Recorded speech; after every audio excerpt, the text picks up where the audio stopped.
Hello everybody and welcome to Robin's TV Extra Time. Today we are reflecting on Bristol City's clinical 3-0 away win at Sheffield Wednesday. A result that felt somewhat inevitable after City opened the scoring in just the 5th minute. We'll take a look at all of the goals, all of the action. I'm Alex Wood, and today here in the studio with us I'm joined by Leroy, Rosenior and Joe Burnell.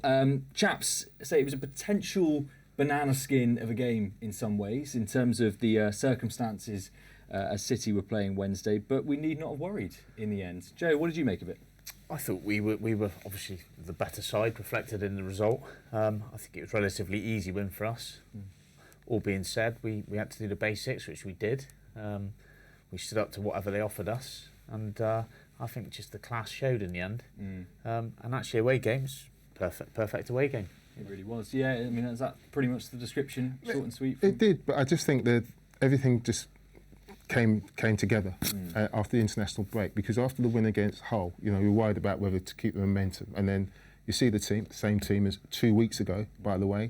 They go and perform like that in the first half. So I think that was so important after that whole game. You felt, because you said, look, we didn't need the international break, and I totally agree with you. But obviously the international break, it's worked out well. Everybody was fit. The only one problem was Rob Dickie going off at half time. But apart from that, brilliant from the lads. Absolutely, yeah. Lots to like about the performance today. I say everyone put in pretty much 8 out of 10. It felt like across the board, maybe a few 9s. But let's start as we always do here on Extra Time, looking at some of the statistics. A few interesting quirks in some of the numbers here, given the dominance with which we felt City played. Maybe Leroy to start, just pull out a couple of these numbers here. I mean, possession evenly split. XG, I don't understand. No, I don't understand that either. Possession, that was the second half. Sheffield Wednesday did nothing with it, with their possession. Never really got into areas where they hurt City. Lots of long balls. Shots 9, and look, 4 shots on target to their 0, and they had expecting goals almost on the par. With City, it's absolutely not the case. 19 fouls, because they were desperate at times. They were just flying into tackles because they couldn't get close to City, and in the end they had to foul and pull them down. And just City were always in control. And the only problem City had were from set pieces. They won that stat 4 corners to 1. But I thought Atkinson, Dickie, Viner, and Jason Knight dealt with those threats very comfortably. They beat us on corners though. Looking at that, so that's something. But let's maybe take a look at some of the goals. Let's say all scored within a sort of 30-minute period in that first half, when City were incredibly clinical, both in their passing, the press, and the finishing. Yeah, I think it all came together in terms of we always have the high press. That worked really well. But on the turnover of possession, I thought our forward passing, as you can see in these clips, and the weight of the pass, the pick back, other than the finish, that was a perfect goal. Not bad for a centre-back though, let's say that. He's in the right place, right? We saw last year from his 35, 40-yard screamer to the top corner. That actually, as you can see, is going well wide. But fortunately, the Sheffield Wednesday player chased it back in. But, I mean, this happened time and time again today, first half anyway. Yeah, and, I love the numbers in the box, Joe. Sorry to interrupt you, but I just love the numbers in the box. And they were up there from the previous attack. And so, they don't... So often you see centre-halves having to run all the way back to the halfway line because we've gone all the way back to the goalkeeper. But that lovely pass from Adam Randall to the forward pass means that they're in the box. Look, Atkinson and Dickie, your 2 centre-halves, do not have to run 60 yards back. They can go and score a goal, and it gets City up and running. Absolutely, yeah. Great start, say just sort of 5-6 minutes on the clock. And that was really what I think every City fan was hoping for, just to make that strong start and get that early goal. I think that's really important when you've got a club who are struggling.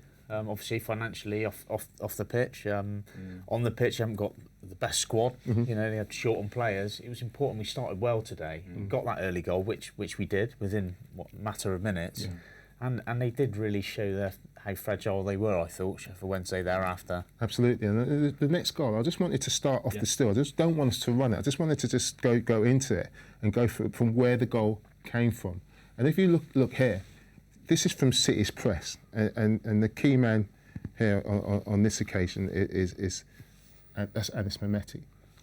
I'm just going to highlight this Sheffield Wednesday player, McNeil. He's the guy who plays everybody on side, but just look how spread they are. There's your second Sheffield Wednesday player. Here's your other one, totally disjointed. The other defender's somewhere out here. Now, when that is an opportunity, even though you're not in possession of the ball, look at the spaces. And that's what Gerhard is trying to stress. Now, as we play it on, the most important thing is that when Jason that pot, and they should just pause it here now, you think they're in good shape because they think they're in good shape because they've got 3 defenders in there. But just look at this space in there, and it's all right seeing the space, but you've got to be able to exploit it. Now, often, too many players will just go the easy option out here.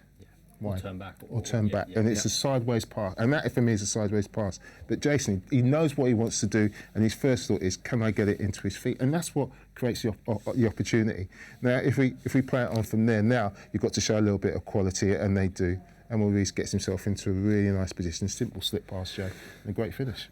Yeah, I don't know if you can take that clip back, but even where Knight brings that under control, is it a shoulder? It's difficult to see, but does he bring it under control with a shoulder, then a knee, and then a forward pass with precision weight as well? Yeah, see that? Exactly. Yeah. I think the first one was his head. It was head, okay. And the problem is, for Sheffield Wednesday, and their coach will be saying, how come he's got time to have 3 touches, to pop it up in the air, take it on the thing, and then pass forward. If that was a City conceded that goal, that's what the question will be asking. Yeah. The thing is, in Jason Knight and Adam Randall, what they do, they try to pass forward early as quickly as possible. And even though it's just a 10-yard pass, it's the most important pass. And so that's what set up the goal and sets up the opportunity for Maurice. It also becomes a bit infectious when you're playing well and you're passing the ball with an intent and quality and a bit of zip, if you like. That first pass, the second pass, third one's a finish. You know, sloppy passes lead to another sloppy pass, and I think we started the game really well like that, and had a high standard with the ball. Yeah. And it felt like City had time, whereas every time Sheffield Wednesday, if and when they had that ball, the press in action. You highlight, Jason Knight having that time to bring the ball down. We see in this third goal now, it's Anis, obviously the recipient of a lofted pass, but the time that he has in, so close to the Sheffield Wednesday goal is quite alarming, I guess, from a Wednesday point of view for us. It felt, encouraging to see. Absolutely, and we'll analyse it in a minute, but the finish is terrific. Again, plenty of time to finish, and Scott Twine does brilliantly. But if we go back really further with the clip, Adam Randall wins the ball first of all in midfield. It's tackle. Jason Knight picks up the second ball. It's a lovely ball from Scott Twine. The three of them, the 3 front players, they seem to have a really good understand. Just pause it there for me, because he's got a couple of options there, and then the man on the ball needs to have options. And the simple one, and he got his goal by making this run, is that little pass in there. But he declines it. But the run has still got to go there to take this Sheffield Wednesday player out of the equation. We saw the Scott Twine goal earlier on in the season when Anis Mehmeti made the run, and it's an unselfish run. You have to make runs. If you just stood there thinking, just give me the ball, it's not going to happen. You're not going to create space for others. And then as we play it on, and it leads, and then pause it there. Look at this, the space that he's created now for Sheffield Wednesday to defend by Reece clearing that space. That's why Anis has now got the time to go and bring it down, because if he doesn't do that, the defender who's just run out the picture, by the way, is stood in this sort of area. I'm just going to put a number in there, in that sort of area. Yeah. And he gets across, but he's not. He's out of the equation because of that early run from Reece, and that was what makes the finish nice and easy. If we play it on now, and terrific play by Anis. I'm really impressed with the movement, actually. You're saying there about how good the front 3 were, but they're also they spread that back line there. Yeah. They've really stretched them, and as a defender, it's horrible. You say square on here, so okay, his body shape should have been better, should have had sight. But even side on, he's that far spread from one side, one wing to the other, if you like. It's very difficult, and he should have done better with the head of the defender. But I mean, the confidence of Mehmeti today, the fact he just brought it down, and a great finish as well, composed finish with a side foot through 2 legs. And it felt, certainly speaking as a fact, it felt like City were going to score with those front 3, the mood they were in, particularly, say, Anis and Leroy, as a former striker yourself. Is this the kind of game where, given the opposition, the low on confidence, they looked fragile? I guess you're desperate to get on a score sheet in a game like this. Yeah, absolutely. But the front 3 have had a terrific start to the season. All got on the score sheet. All got assists. And it's not as if they were desperate, to get themselves up and running. No. But it's nice when you're 3-1 up after half an hour, and you can, and what I like is it's like confidence, just version on arrogance, isn't it, Joe? You know, there's a big difference, you know, because if you become arrogant, you get caught on the ball, of course, and you can get hurt as well. You stop doing things properly. Yeah. But I think that's what they did. I think that was the test. They carried on doing it. They did the basics well, as we spoke about. They continued to press the ball. There were moments where I thought they were a little bit sloppy in possession, but you know, you're three up. Yeah, and you are a little bit comfortable. And they made changes as well, didn't they? Which, you know, can unsettle a little bit. Yeah. But it was a comfortable day for us. Yeah, absolutely. Well, we've got a few more clips, and I say we've had to really clip these down in many ways because Anis Mehmeti was seemingly involved in anything today at the attacking end of the pitch. And, you know, perhaps this is us being somewhat critical to say, you know, he could have been on the score sheet for more, but he was just so involved. I think he's had an enjoyable afternoon. And yeah, I think he was. I think Leroy said earlier he'd be disappointed he didn't score more, but I think when you look at all these clips, it's great to see someone in good form and in such confidence. Do one thing about his performance today, he's got his shot off every single time. Yeah, there's been an end product, whether it's missed the target, whether it's hit the post, whether it made the keeper make a save, there's been something happen. You know, every time. I mean, in this one, you know, he goes around the keeper. Again, he's got his shot off. He just hits the target. Every single clip we've seen, there's been an end product. Yeah, he'll be disappointed with, you know, maybe he could have hit the target on that one on another day.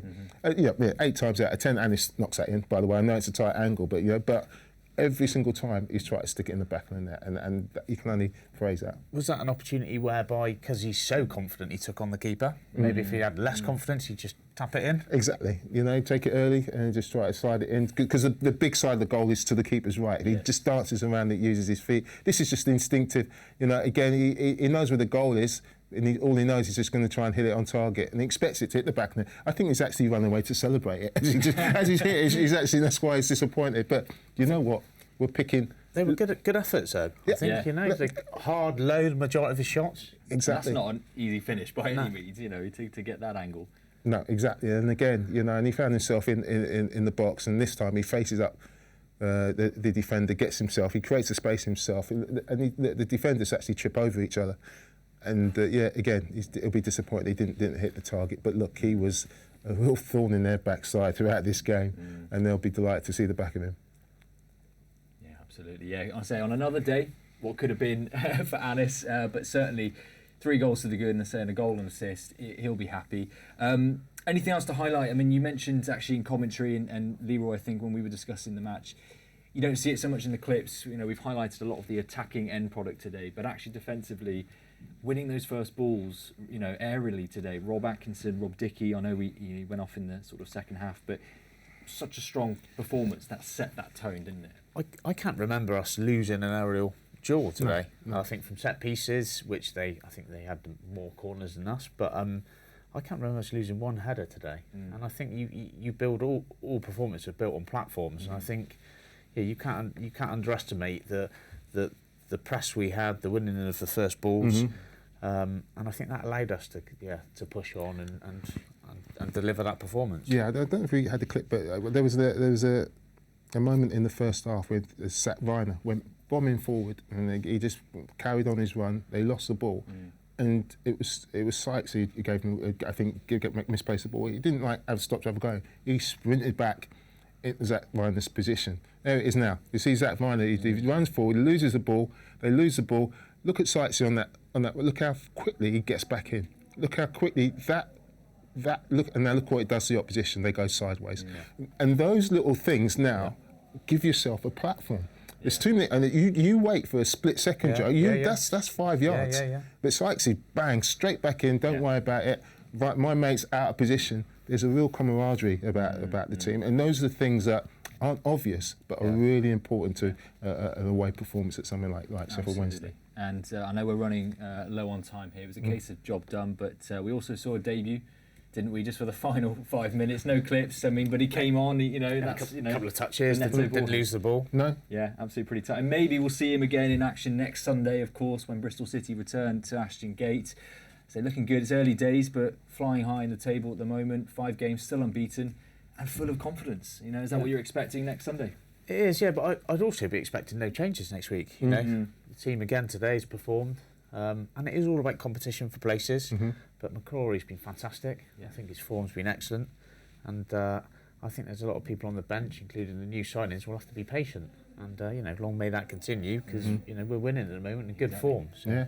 There's no fatigue with these international breaks. They're getting plenty of respite, apart from Jason Knight, who's playing every single game. So there's no fatigue, there's no excuses. And you're right, I don't expect any changes unless there's any injuries. But then, likes of you and Bird and Balls, they're all pushing to get in, which is a good place to be. Absolutely. Well, Joe, Leroy, pleasure as always. It's good when we win. Thank you very much. Yeah. Indeed, looking forward to more of that across the season here on Robins TV. That does bring us to time here on the show. As I say, back next Sunday at Ashton Gate. It is a kid a quid family day game, which means kids under the age of 12, £1 anywhere in the stadium. Tickets are selling fast. And of course, if you don't get one of those, you're going to be watching here. Robins TV will be live for that game from 2:30. We're looking forward to it. See you then. Bye-bye.